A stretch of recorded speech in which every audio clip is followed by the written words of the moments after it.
Hey everybody, this is Pat. If you thought I was crazy about the Prowler, wait till you see this guy.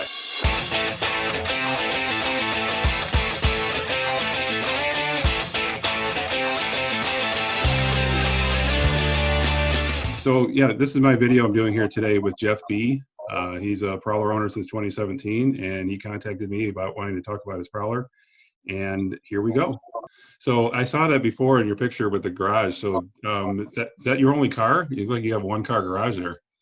Do you have more than? I see that's not your only car, is it? Oh, no, it's not. But what we first did when we got the house, it was a 3-car garage, and we had converted it into a game room.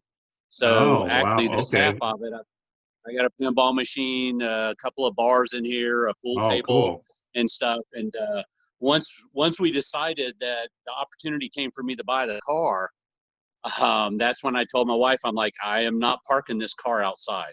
It's not going to happen because I live in Arizona and the sun kills everything. Yep, I would imagine. So yeah, you live in Arizona, you can also have a room in your garage. I mean, in Michigan, that would only work like half the year, so it would be too cold. It would be too cold in there. So do you live there year round? I mean, being how hot it gets in the summer. Yes. You do live there year round? Yeah, it's already. I just checked it. It's 86 today. Oh, must be nice. Well, it hit 65 here, and that's warm here. So the trees that's good. That's the trees still don't have any leaves on them much, but that's, I'm up in the Great White North here. So how long have you lived in Arizona? I was in the military, and I moved here when did I get here? 1998. Okay. So I saw some of the photos you've had before. So is that your son and wife that I see in some of those photos? Correct. Okay. Yes. So how old is your son? Actually, on the 18th of this month, he just turned 18 years old.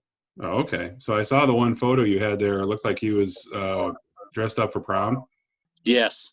Yep. He came to me and said, "Dad, I have a question for you. It doesn't," and he said, "I'll go ahead and say this, Dad, even though you don't want me to, but there's no sense in having a badass car if I can't take it to prom." And so I told him, I said, son, with that type of discussion and on your behalf, I like the way you're thinking. You can take it to prom, but we're going to go drive it around before you take off driving that thing, so you get used to it. Yeah. Okay. Well, my wife has never driven mine, and she doesn't want to. She's afraid of it. Same with my wife. Yeah. Yep. Yeah. Well, she's afraid she'll do something to it and break it, and I would never forgive her. And I said, well, you're right. I probably wouldn't forgive her if she did. I think we have something in common, Pat. Yeah. Yeah. So one of the things I was going to ask you. Okay. So what made you decide to get the Prowler originally? So the quick story, and I've kind of heard it from other car enthusiasts. Go back, because I'm 53 now. So when you go back to grade school, and all of us that were sitting in school, whenever you were bored, you start drawing little pictures and stuff in your notebooks and stuff. I always drew hot rod cars of all kinds of different types that I could think of. It was just a dream of mine. As I kept doing that, and then you get a little bit older, you start thinking about reality, because you get older and things become more real. And okay, what would it take for me to have a car like I'm drawing here and stuff? And you start looking into it, and all those cars, there is so much work that these guys and gals put into these cars to, one, restore them, to get them operational when they're the old hot rod looking cars. And the thing that I noticed is they didn't have the current day creature comforts.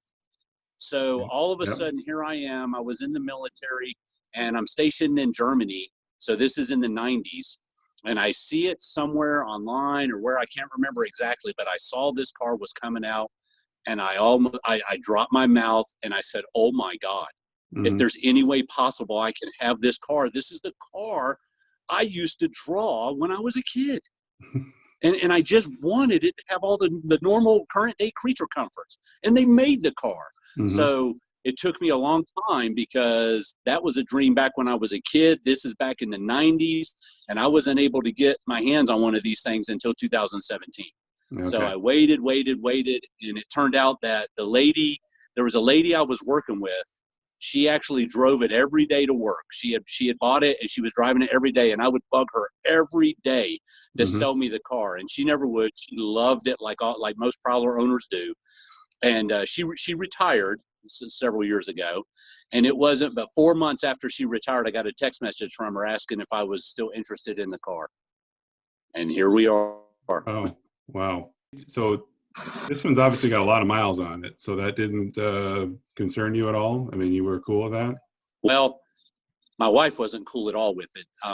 We've had used cars in the past and stuff. And it came out to be true that I bought it with 103,000 miles on it. I tried to negotiate as hard as I could to get the price down. And she's very nice. And we came to a common agreement.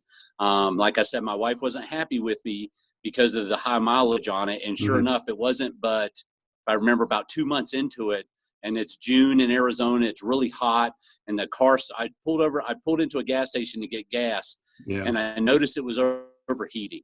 So I got it home and I started going through some troubleshooting steps to figure out what's going on, let it cool off, take it again. I never could once get this thing to stop overheating. So I found a local shop here in town that people had recommended that specializes in a lot of these older type cars and stuff. And sure enough, they had a mechanic there. He was familiar. He was actually a little bit familiar with the Prowler. So I took it into them, and they found that the car was leaking from head to toe, basically. They had put it up on the lift and brought me down there to look at it, and it was leaking everywhere. So much so that when they were looking at how to get to all the gaskets on the engine, they recommended that the engine come out completely. So that was just gut wrenching to me. So that was a few $1,000s to go through that process. But that's the other reason my wife was really haggling to get the price down on the car, Right. anticipating that we'd have some more money we'd spend on it. And sure enough, that's what ended up happening. So that was our first phase of it. I think I had sent you some other notes that since then I had a radiator hose go bad on me. That was a more minor thing. It seemed a lot scarier because there was smoke coming from all under the engine and stuff. Wasn't sure at first. So I've had that happen to it. And recently, and I'm talking at the end of last year, I had the transmission completely go out on me. I was about a quarter mile from the house, and I had to get my son to run down to me and help me push it back home. Luckily, some folks stopped and helped me push it. We pushed it back home, and I got extremely lucky because I posted this, as all of us Prowler owners know how valuable POA is. I posted on POA about my transmission problems. I had a few people coming back telling me some things to check because I could tell there was something going wrong before it totally went out. So folks were having me check some things. I took it to the local Chrysler dealer, and when they looked at it, they just test drove it real quick, and the guy said, "You need to get a new transmission. This thing's not going to last very long." I took it from the shop, and that's where it died on me. I didn't even get it home, like I said, a quarter mile away. But as I got on POA, somebody noticed and sent me the link on POA that some person had just recently posted a brand new transmission for the Plymouth Prowler online. So I contacted the person. So it wasn't actually new. It Go ahead. It was not actually a new one. It was built back then. It just never was used, right? Correct. Absolutely correct. Okay. So got it here, shipped it directly to my local dealer, and made the arrangement with them, and they put it in. And it's been working fine since then. So how much did that cost you to have them do the labor for that? So the transmission itself, the deal I made, if I remember correctly, with freight, shipping, and everything, was $1,200. And then to have the dealer and swap out the trans was another $700. Wow. Okay. Well, but it's worth it now. Is it now? Do you know what other kind of work had been done on the car before you got it? Nothing major had ever been done on the car that I was aware of from the previous owner. From what I've been able to figure out, this car was in the Phoenix area, and some guy had bought it, and the lady that had it before me had found it at a used car dealer there in Phoenix. Okay. So there's 3 owners, possibly 4 owners to this car. Wow. Okay. Yeah, I was wondering about that because that many miles usually would probably be a lot of owners that had it. But was it living in Arizona all its life, pretty much? Right. Yeah. So from all the tracking I've looked on Carfax and stuff, it's been in Arizona. So how's the paint and all that, being that it's been sitting in the sun probably a lot, right? So when you look at the car, you can see even with the age and with the miles, I get rave comments every time I go out with this thing. Everybody just talking about how beautiful it looks, how great the paint still looks on it. They cannot believe that it's a 99 and got so many miles on it. I'm over 118,500 now. And people just keep raving about how well the paint has held up on this thing. There have been, when you get real close, as most Prowler owners I'm sure can tell you, you start detailing your car and stuff, you'll know where every nick, every corner of this thing has a blemish or anything on it. You get real close to this, I can tell you where all the blemishes are.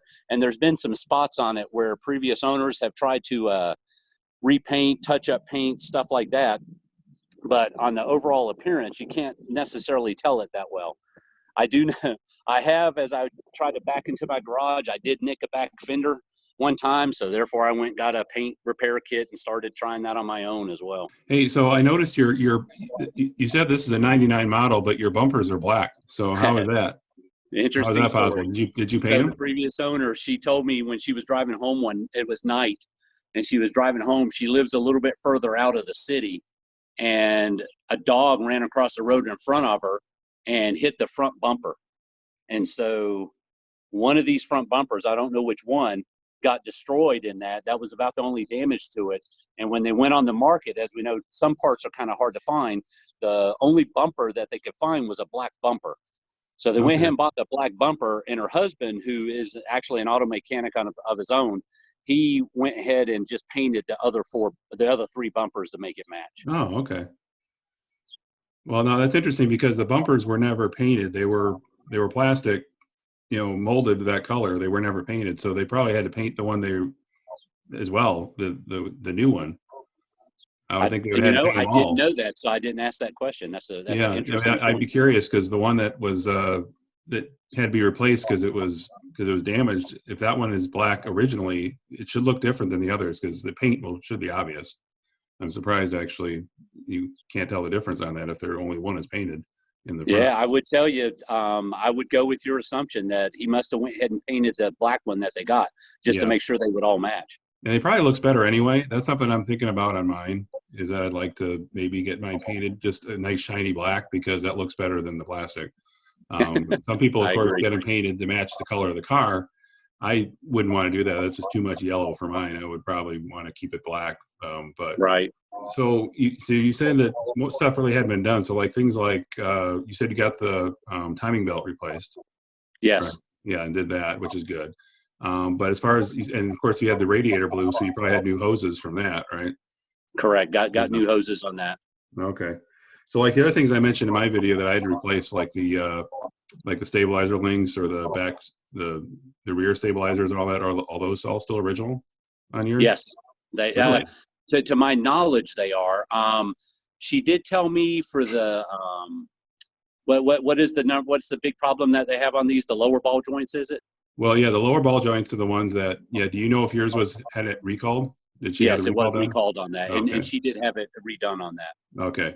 Yeah. So like if you're over 100,000 miles and you still have the recalled ones, that's pretty good because there's some owners that have far less miles than you and they wanted to get those new ones, the rare parts ones that were designed, right. They want those because I've seen photos of guys that had their wheel come off. So yeah, I saw that one of your videos, right? Yeah, right. Yep.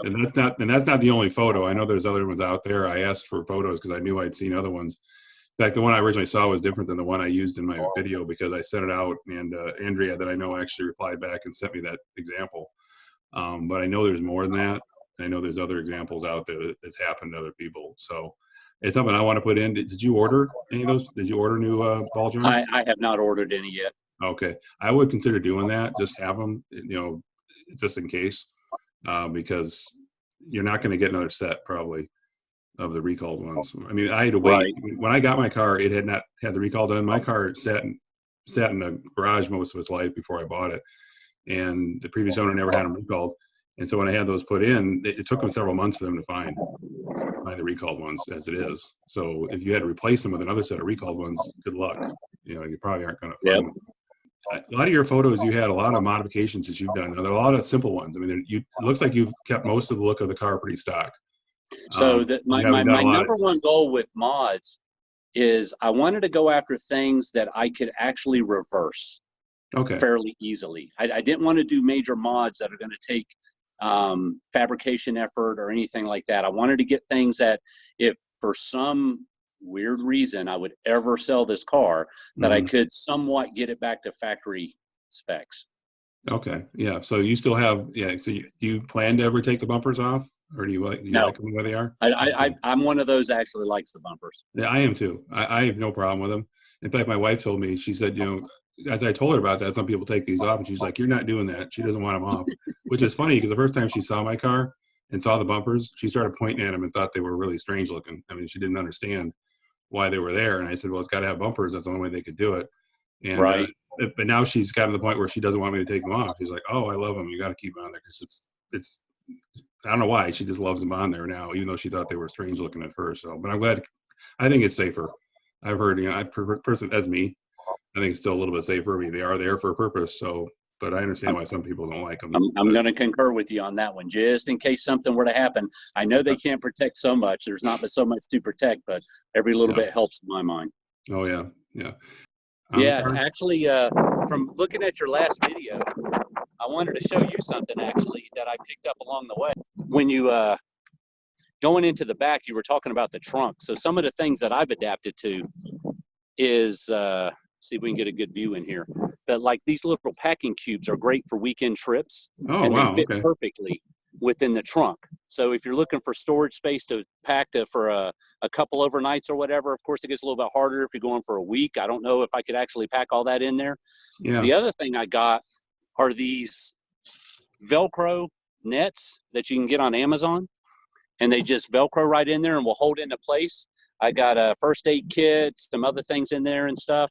But they're great little holders in the trunk area to keep things off, like you were talking about on these hinges here and stuff, to keep things out of the way.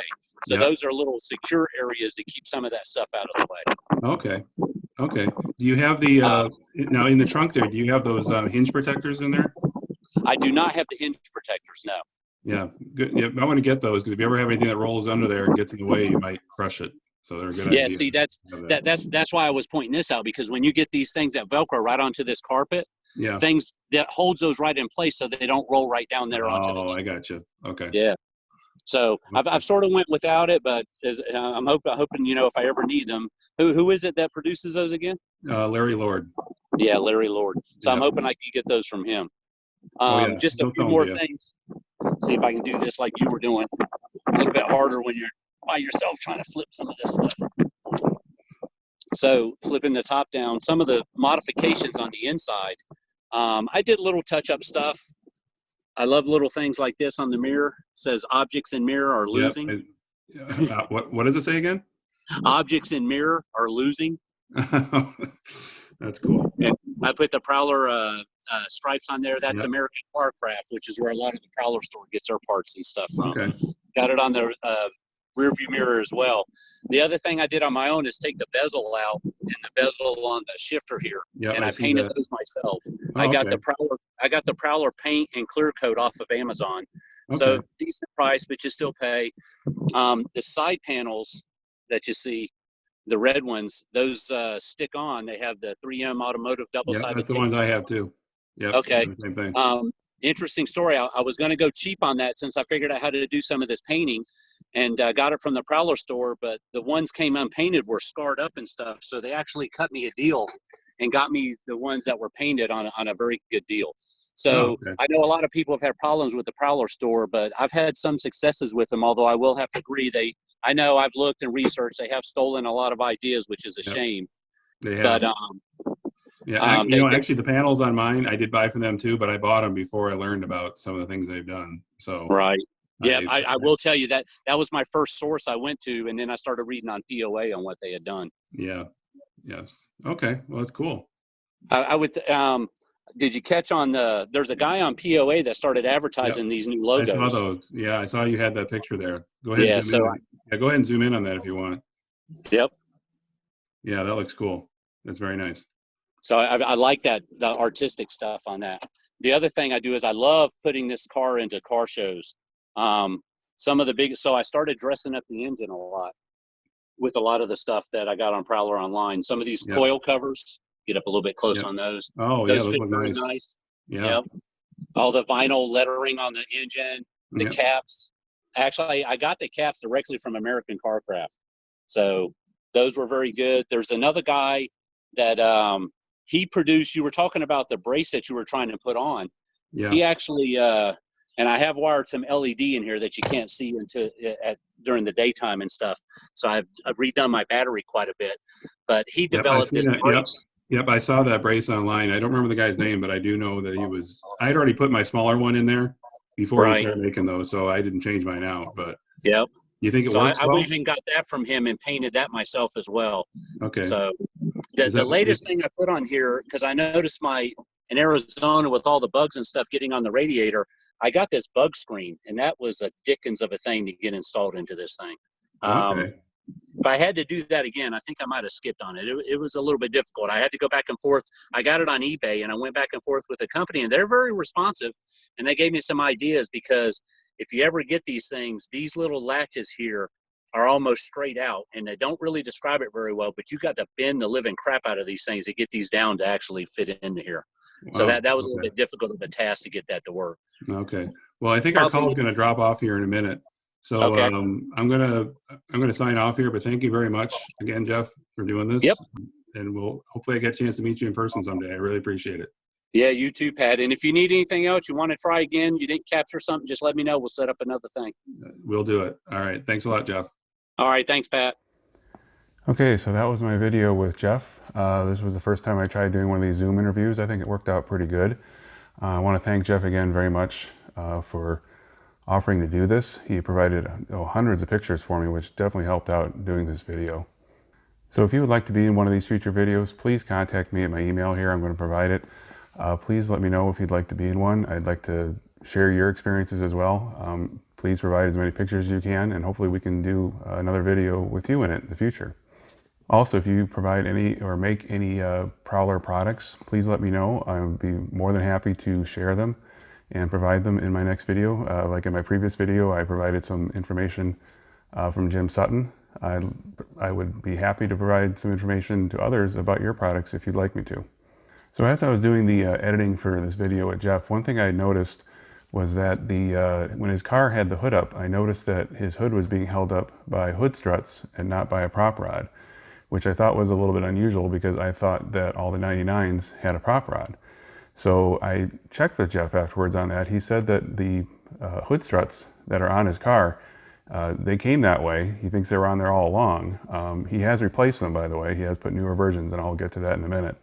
But he did tell me that he checked with another owner of a Prowler. It was a 99 yellow model that he met on the Devil's Highway run back in 2018. And when he did that, he found out that the yellow Prowler that he saw there, that owner's Prowler still had the prop rod. He had also noticed that the speaker that's back here on the back on the yellow 99 model did not have the mesh covering over the front.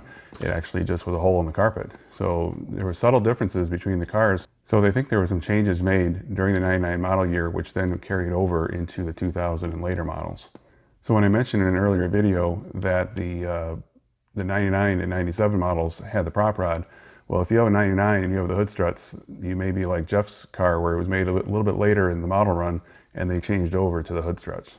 Now, as I mentioned, Jeff had changed out his hood struts. He replaced them because the old ones went bad, like most of them do. And in his case, he bought one off of Amazon. It was from a company called Easy Lift. Easy is spelled E-Z-Z-Y. And these are different than the ones I purchased for mine. I use one from LS Technologies based out of Saskatchewan. I had mentioned that in a previous video that I'd use that one instead. Now, I'm not sure the difference between the two brands. I'm not sure if anyone has better quality than the other. I picked the LS Technologies only because so many other owners had said those were good. Now, Jeff said that these Easy Lift ones have been working well for him so far. However, he has also bought some clamps online on Amazon that he's put on there to help secure it just in case it does come down, because he said sometimes at some car shows that he's had problems where it might come down where it's really windy. So he has put those clamps on there to help secure it. I'm not sure the pricing is much different between the Easy Lift versus the LS model.